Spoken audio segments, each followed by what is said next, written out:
Good evening and welcome to Tucker Carlson Tonight. Every American is born with inherent rights. That's what our founding documents say, and the purpose of the U.S. government is to protect those rights. That has been our national creed for hundreds of years, and it's worked. But the left no longer believes it. Progressives have decided that the Bill of Rights applies only to people who agree with them. Their views are protected by the First Amendment. Your views are hate speech. The Second Amendment covers their security detail. You can't be trusted to have a gun at home. Now the activist left is telling us that people who disagree with them no longer have freedom of movement or association. They can't go to the movies or go to restaurants. If they dare leave their homes, they will be surrounded by mobs and threatened. It's happening. Last Friday, White House Press Secretary Sarah Huckabee Sanders and her family were forced to leave a restaurant in Virginia because the owner didn't like their politics. Sanders and her husband went home, but the rest of their family went to another restaurant. That wasn't good enough. They had committed the sin of being related to someone who works at the White House. So progressives continued to harangue them as they tried to eat. This is happening in a lot of places to a lot of people. Protesters, for example, have massed outside the home of White House aide Stephen Miller. In case their intentions weren't clear enough, they put up mock wanted posters with Miller's face on them. A DHS employee, meanwhile, found a burned, decapitated animal carcass on his front porch. Again, the message is crystal clear. Activists on the left are moving toward violence. They are aware of this, and some applaud it. A piece yesterday in Splinter News, which is owned by Univision, explained that intimidating Trump supporters in public places is, quote, just the minimum baseline here. This is all going to get more extreme, and it should, end quote. How extreme? Well, the article fondly recalls the domestic terror bombings of the 1970s. Thousands a year in America. That's our future, the article says. Unfortunately, we're headed there fast. Over the weekend in Los Angeles, Congresswoman Maxine Waters urged the mob to hunt down and find members of the president's cabinet. Here's part of it. If you think we're rallying now, you ain't seen nothing yet. Already, you have members of your cabinet that are being booed out of restaurants, who have protesters taking up at their house, who's saying no peace, no sleep. No peace, no sleep. Let's stay the course. Let's make sure we show up wherever we have to show up. And if you see anybody from that cabinet in a restaurant, in a department store, at a gasoline station, you get out and you create a crowd.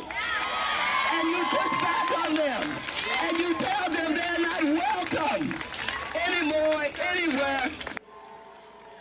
Maxine Waters isn't just any member of Congress. The Daily Beast calls her, quote, a folk hero. BuzzFeed describes her as the unchallenged new face of the Democratic Party. And indeed she is. She's also a self-described civil rights leader, which makes it a little weird to see her demanding that certain people be denied public accommodations. Sorry, we don't serve your kind at the lunch counter. That's exactly what she is saying, and she said it again yesterday. I stand by my speech in saying that the protests have already started. They're probably going to continue. The message of all this is clear. The left no longer considers its political opponents fellow citizens or even human. How long before they start openly calling for something bad to happen to those opponents? Well, in the case of Maxine Waters, it won't be the first time. In 1992, Waters cheered as racist mobs burned Los Angeles. As she put it at the time, riot is the voice of the unheard. When Reginald Denny was dragged from his truck and nearly murdered for the color of his skin, beaten in the head with a cinder block on camera, Waters championed his attackers. She partied with them after their trial. Maxine Waters has a record of endorsing mob violence. Everyone in Washington knows that. Democrats don't care. To his credit, Chuck Schumer did call Waters' most recent remarks, quote, not American. Good for him. But hardly anyone else said anything. Nancy Pelosi blamed Donald Trump for what Waters said. That was a theme. Stop hitting me, they said as they threw the first punch. I feel that we are in pre-Nazi Germany.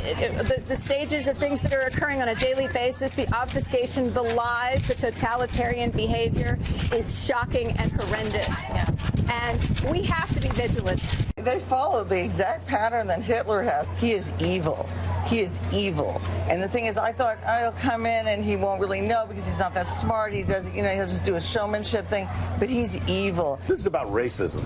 This is pure and simple racism. That's all this is. The people who support him are frightened to death of this country becoming the Browning of America. Something interesting has happened. As progressives become more authoritarian and less tolerant, they seem more convinced that they're fighting actual Nazis rather than their fellow Americans with whom, in the scheme of things, they have only relatively mild political differences. The more they accuse the administration of extremism, the more extreme they become. And that's not surprising, because once you decide that the people who disagree with you are Nazis, everything is allowed. Why wouldn't you threaten them in restaurants or burn their houses down, or who knows? This could very well end in tragedy. You start talking like this and you don't know where it's going to go. Some progressives seem to welcome all that.